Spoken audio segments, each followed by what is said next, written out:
शहर बिल्कुल सुनसान हो गया था। चारों तरफ घना अंधेरा था। काफी रात हो चुकी थी। रजत अपने घर लौट रहा था। वो बड़ी ही स्पीड से बाइक चला रहा था। एक अजीब सा डर उसे अंदर ही अंदर खाए जा रहा था। ऐसा लग रहा था कि किसी से पीछा छुड़ाकर भाग रहा है। उसका ध्यान बाइक चलाने पर था ही नहीं। वो तो अपने साथ हुए उस हादसे को ही याद करके बेचैन हो रहा था। पता नहीं वो मेरा पीछा कब छोड़ेगी। घर जाते ही सबको सब कुछ बता दूंगा। हे भगवान, तेरा शुक्र है, आज तूने मेरी जान बचा ली। रजत बड़ी तेजी से बाइक चला रहा था। उसके चेहरे पर एक अजीब सा डर था। उसकी आंखों के सामने एक ही चेहरा बार बार आ रहा था। क्यों मुझे उसका चेहरा बार बार याद आ रहा है? क्या करूं, कुछ समझ में नहीं आ रहा। घर वालों को भी क्या समझाऊंगा? पता नहीं वो कितना सच मानेंगे मेरी बात को। सब मुझे ही ढूंढ रहे होंगे। शादी का घर है और दूल्हा ही घर से बाहर है। सबको कितनी चिंता हो रही होगी। बस एक बार जल्दी से घर पहुंच जाऊं। रजत अपनी ही सोच में डूबा हुआ था कि अचानक उसके सामने एक ट्रक आ गया। उस ट्रक के सामने एक लड़की का काला साया खड़ा था। रजत बुरी तरह से घबरा गया और उसकी बाइक ट्रक से टकरा गई। टक्कर इतनी जोरदार थी कि रजत बुरी तरह से जख्मी हो गया। वो पूरी रात सड़क पर ही पड़ा रहा। कुछ ही समय के बाद उसकी मौत हो गई। उस लड़की का काला साया उसके सामने खड़ा था और जोर जोर से हंस रहा था। वो एक लड़की थी जिसने रजत की जान ली। कौन थी वो लड़की? सबको लगा कि ये एक सड़क हादसा था। स्पीड इतनी तेज होने की वजह से एक्सीडेंट हुआ था, लेकिन उसकी वजह थी एक लड़की और उसका रजत के लिए अंधा प्यार। रजत की मौत को 2 महीने हो चुके थे। उसकी मौत से 2 दिन पहले ही रजत की शादी थी। लेकिन उसकी मौत के बाद मानो घर में मातम सा छा गया। एक हंसते खेलते घर की सारी खुशियां चली गईं। रजत के माता पिता इस हादसे को भूल नहीं पाए थे। उन्हें उनके बेटे का शरीर ही नहीं मिला। बस हादसे की जगह रजत की मोटरसाइकिल और उसका पर्स मिला। उसकी लाश कहाँ गई ये किसी को पता नहीं चला। हमारे बेटे को गुजरे 2 महीने हो गए हैं। उसके शरीर का कुछ पता नहीं चला। कितनी बार तो पुलिस चौकी के चक्कर लगा आया हूँ रजत की माँ। उन्हें कुछ पता नहीं कि रजत का शरीर कहाँ गया। उस ट्रक ड्राइवर का शरीर तो मिल गया था, फिर मेरे बेटे का शरीर उन्हें क्यों नहीं मिला? इसका जवाब मेरे पास नहीं है। यही ठीक रहेगा कि हम इस बात को भूलने की कोशिश करें। कैसे भूल जाऊं? अपने बेटे को आखिरी बार देख भी नहीं पाई। मुझे तो ये समझ नहीं आ रहा कि शादी से 2 दिन पहले इतनी रात को सुनसान सड़क पर रजत गया ही क्यों? वो तो कभी घर पर बिना बताए कहीं नहीं जाता था। जो भी हो, मैंने तो अपना बेटा हमेशा के लिए खो दिया। उस हादसे के 1 महीने पहले रजत अपने माता पिता से मिलने अपने घर आया हुआ था। वो शहर में नौकरी करता था। उसके पड़ोस वाले घर में नीलम उसके बचपन की दोस्त रहा करती थी। नीलम को हमेशा से ही रजत पसंद था। जब भी रजत अपने घर आता तो नीलम उसके घर ही रहती थी। वो रजत का हर बार इंतजार करती थी। रजत को नीलम का ये बर्ताव पसंद नहीं था। नीलम, तुम्हारा कोई और दोस्त नहीं है क्या? नहीं, सिर्फ तुम ही मेरे दोस्त हो और मुझे तुम्हारे साथ ही टाइम बिताना अच्छा लगता है। हाँ, मैं जानता हूँ कि हम दोनों बचपन के दोस्त हैं, लेकिन अब हम बड़े हो गए हैं। लेकिन मुझे तो बड़े होकर भी तुम्हारा ही साथ अच्छा लगता है। रजत जब शहर में काम कर रहा होता था तब बार बार नीलम उसे फोन करती थी। रजत को नीलम से अब चिढ़ होने लगी थी। वो धीरे धीरे उससे दूरी बनाने लगा था। इस बार जब रजत अपने घर आया, उसके पिता ने बताया कि उन्होंने उसकी शादी अपने दोस्त की बेटी से तय कर दी थी। रजत भी अपने माता पिता की मर्जी से ही शादी करना चाहता था।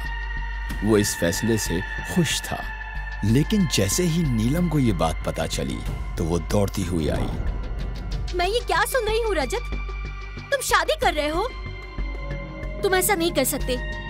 तुम बस मेरे हो। मैं तुमसे कितनी बार कह चुका हूँ, नीलम होश में आओ, अब हम बच्चे नहीं रहे। और मैं भी तुमसे कितनी बार कह चुकी हूँ, मैंने हमेशा से सिर्फ तुमसे ही प्यार किया है। जिद मत करो नीलम, जाओ यहाँ से। तुम्हें इतनी रात को किसी ने मेरे घर पर देख लिया तो अच्छा होगा कि हमारा नाम जुड़ जाएगा और फिर हमारी शादी हो जाएगी। जाओ यहाँ से नीलम, मैं तुमसे प्यार नहीं करता। नहीं, तुम झूठ बोल रहे हो। मैं सच कह रहा हूँ, मेरी शादी तय हो चुकी है और मैं खुश हूँ।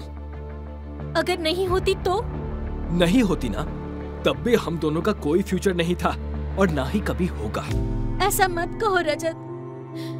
तुमने अगर मुझे नहीं अपनाया तो मैं मर जाऊंगी। प्लीज नीलम, संभालो खुद को। मैंने तुम्हें हमेशा बस दोस्त समझा है। जाओ यहाँ से और अब इस घर में दोबारा मत आना। नीलम का दिल टूट जाता है। कुछ दिनों बाद खबर मिलती है कि नीलम ने आग में जलकर अपनी जान दे दी। रजत को इस हादसे से सदमा लग जाता है। उसे दुख भी हो रहा था और वो डर भी गया था। ऐसा क्यों किया तुमने नीलम? मेरे लिए अपनी जान दे दी, अपनी फैमिली का तो सोचा होता। इस हादसे से रजत काफी परेशान हो गया था। नीलम का चेहरा उसके सामने बार बार आ जाता था। उसी रात रजत जब सो रहा था तभी उसकी आंख खुली और सामने का नजारा देखकर उसका खून ठंडा पड़ गया। उसके ऊपर काला साया मंडरा रहा था। वो साया नीलम का था। मैंने कहा था ना कि मैं तुमसे प्यार करती हूँ। फिर तुमने मेरी बात क्यों नहीं मानी? अब तुम्हें इसकी कीमत चुकानी पड़ेगी। तुम्हें तो मैं किसी हालत में पाकर ही रहूंगी। नीलम का साया रजत का गला दबाने लगा। उसका दम घुटने लगा। फिर साये ने रजत को छोड़ दिया। इतनी जल्दी तो मैं तुम्हें नहीं मारूंगी। जितना तूने मुझे तड़पाया है उतना ही तू भी तड़पेगा।